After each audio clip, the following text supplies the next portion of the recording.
5, 4, 3, 2, 1.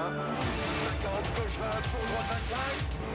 Droite 25 pour gauche 25. Gauche 25.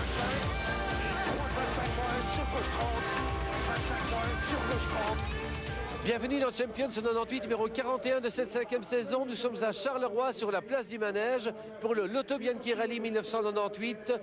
29e édition du Bianchi et 7e manche du championnat de Belgique des rallyes internationaux. Au départ, il y a deux grands candidats au titre de champion de Belgique. D'une part, Jean-Pierre Van de Hover sur Peugeot 306 et d'autre part, Chris Prinsen sur Renault Mégane. On va les suivre bien sûr pas à pas. On suivra également, bien entendu, le duel pour la victoire qui opposera Freddy Loax, grandissime favori, à Marcus Gronholm, un Finlandais volant de l'avenir. Alors, Freddy Loax s'est-il imposé et de quelle manière a-t-il gagné, s'il a gagné? Réponse par Gérald Duméry. Sous le beffroi de l'hôtel de ville, lorsqu'il a débarqué pour la première fois de sa vie à Charleroi pour disputer le premier Bianchi de sa carrière, Freddy Loax avait un contrat à honorer, obligatoirement. Il devait gagner le Bianchi 98. Pas facile d'assumer une telle pression, surtout quand on est jeune, encore. La veille du départ, à Marbais, Freddy teste sa Toyota Corolla. Freddy découvre ce parcours qu'il n'a pu reconnaître que 5 fois. Il n'empêche, en 25 km de test, Freddy a déjà retrouvé la confiance alors qu'il n'a plus roulé en compétition depuis 3 mois. Freddy se sent bien à un point tel qu'il invite Marcus Gronholm à recevoir une leçon de pilotage sur asphalte. Comme tout Finlandais, Gronholm n'est pas à l'aise sur l'asphalte puisque sa seule expérience dans le domaine, c'était le rallye de Catalogne. Il accepte d'installer sa grande carcasse à 1,92 m à côté de Fast Freddy.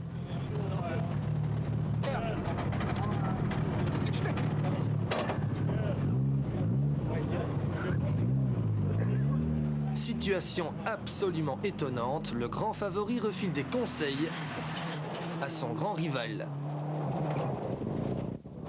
And if tomorrow and you can find more and more confidence, huh? Yeah. And you can go a little bit harder, huh? Yeah. Maybe a little bit harder. 5 minutes après, Freddy le prof libère Marcus, l'élève. So Marcus, Yes, thank you. Thank you very much. He's braking very late, so I have to also to learn how fast you can go into the corner. So that's, but I think under the rally we will learn it. En rallye, pour aller vite, il faut bien freiner. Bah voilà, il a vu la ligne maintenant. S'il fait tous les spéciaux comme ça, on termine égalité au finish. Gronholm mettra-t-il à profit la leçon de Freddy? Deux autres pilotes refuseront l'égalité. Van de Hover Peugeot en tête du championnat de Belgique et Prinsen Renault, son challenger immédiat. On suivra également Pascal Gabon, Citroën Saxo et le peloton des régionaux. Supporté en toute sécurité.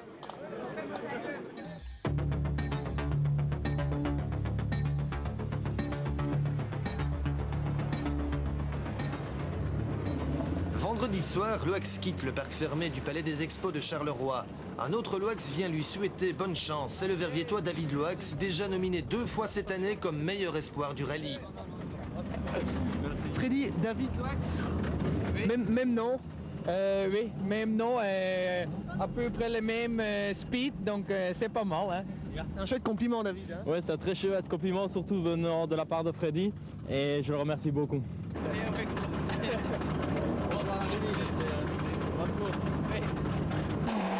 Surprise dans la première spéciale. Freddy Loax n'est pas le plus rapide. Il est battu d'1/10 de seconde par le Finlandais Marcus Gronholm. 200. Oikein täys 200. Mais dans la deuxième spéciale, Gronholm est moins rapide que Loax.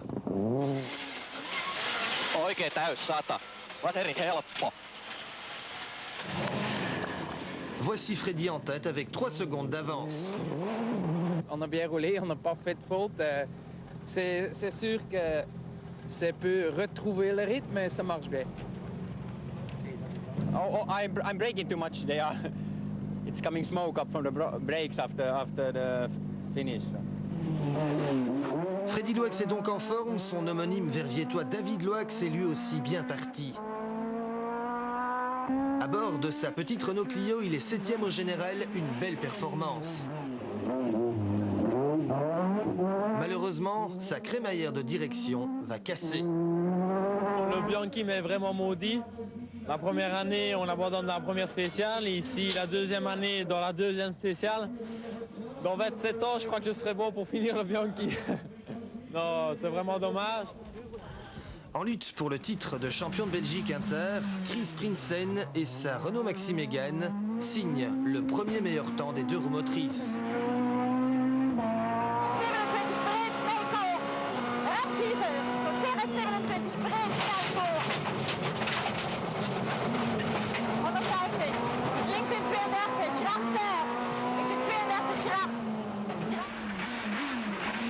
Mais dans la deuxième spéciale, Prinsen est battu par Van de Hover. Jean-Pierre Van de Hover, le pilote officiel Peugeot, a d'abord concédé 5 dixièmes à Chris Prinsen, avant de se reprendre dans la deuxième spéciale.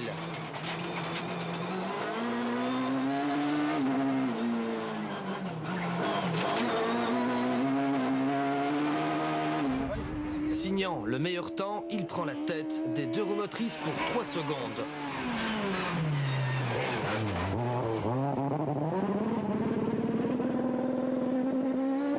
Nous, on a la deuxième spéciale, on a bien roulé, on a relevé un peu le rythme et on n'a pas fait de faute. Le pilote Peugeot semble avoir fait un meilleur choix de pneus que le pilote Renault. Lui, il est parti en mixte et nous en slick. Et peut-être dans la deuxième que sur la terre, il était un peu avantagé avec ses mix, mais pourtant on a bien roulé. Sauf sur la terre, on a beaucoup patiné, mais bon, je ne sais pas comment il a roulé, donc je pense qu'il a fait un très beau temps, oui. Autre duel engagé dans les campagnes du Bianchi, il oppose le verviétois Larry Coles, alias Didi Junior, au West Flandrien Joost Boxoen, pour le titre de champion de Belgique du groupe N. Au volant de la toute dernière évolution 5 de Mitsubishi, Boxoen devance à 2 reprises Didi Junior. Le jeune verviétois doit se battre avec une évolution 4, moins performante. Il concède 5 secondes à Boxoen. En Formule 2, 1600 cm3. Le Bruxellois Pascal Gabon et sa Citroën Saxo prennent immédiatement le large. Le champion hollandais Hans Stessy, lui, s'échappe en groupe N.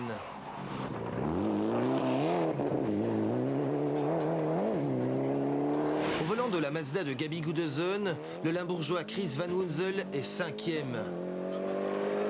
Il pointe à 3 secondes du carrossier de Vilvoorde, Ludwig Lauwers. Lauwers pilote pour la première fois cette Escort WRC préparée chez First à Andenne. Pour la mettre au point, le préparateur Willy Collignon a fait appel à Bruno Thierry la semaine précédant le Bianchi. Nous sommes en Allemagne, sur la base militaire de Pittsburgh. Comme c'est une nouvelle voiture, on préférait prendre un pilote de grande expérience comme Bruno. C'était vraiment pour nous l'idéal. Et je suis vraiment très content qu'il ait accepté de venir. Sur cette ancienne base militaire allemande, Bruno Thierry s'élance.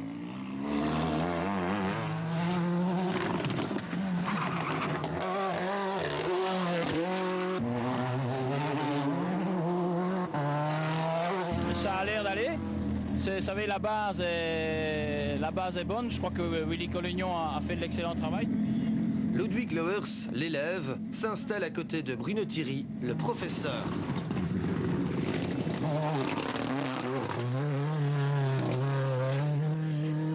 Qui connaît mieux le Ford que Bruno et j'ai déjà beaucoup appris et je dois encore beaucoup apprendre aussi. Et j'espère que ça compte ce week-end au Bianchi.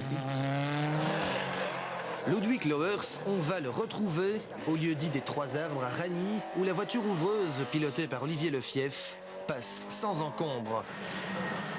Freddy Loax remporte à nouveau cette spéciale.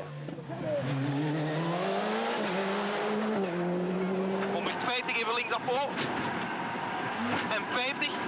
Vrij links afvoor. 175 rechts 82 onverhaard.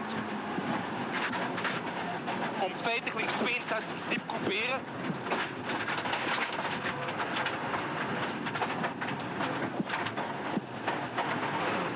En 100 links 132 afvoor. En 100 links 152 afvoor.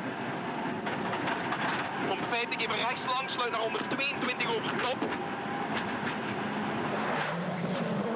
Marcus Gronholm est battu de 3 secondes. Ja nyppy täys 200. Ja vasen täys 120.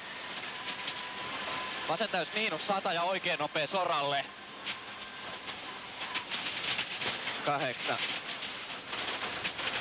Ja vasen hidas liukas 200.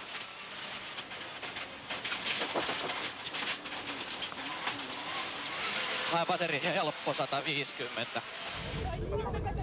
On attend à présent Ludwig Lauwers et son copilote Freddy Tristmans.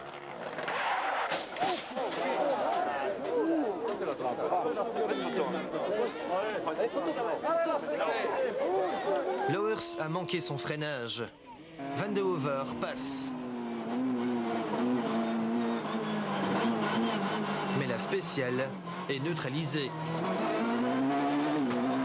L'équipage est déjà sorti de la voiture. Les véhicules d'intervention sont immédiatement sur place.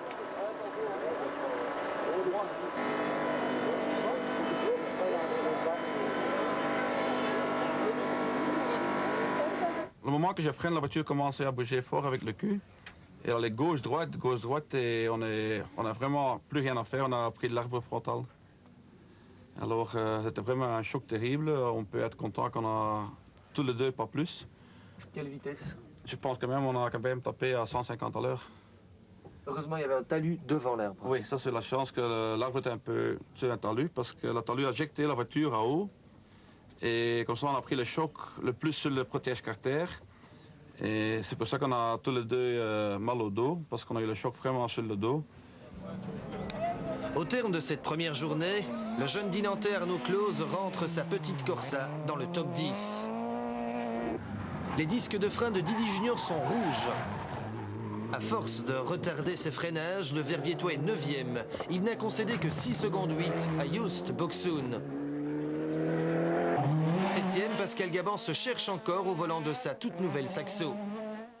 Je ne me sens pas encore à l'aise, disons, avec la voiture parce que, point de vue suspension, on n'est pas encore au point, mais je suis à ma place, à part que je vais essayer demain d'aller chercher Stécie, sinon je suis à ma place.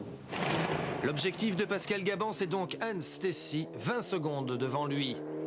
Chris Van Hunzel sort la grosse attaque. Il est 5e à 6 dixièmes de Chris Prinsen.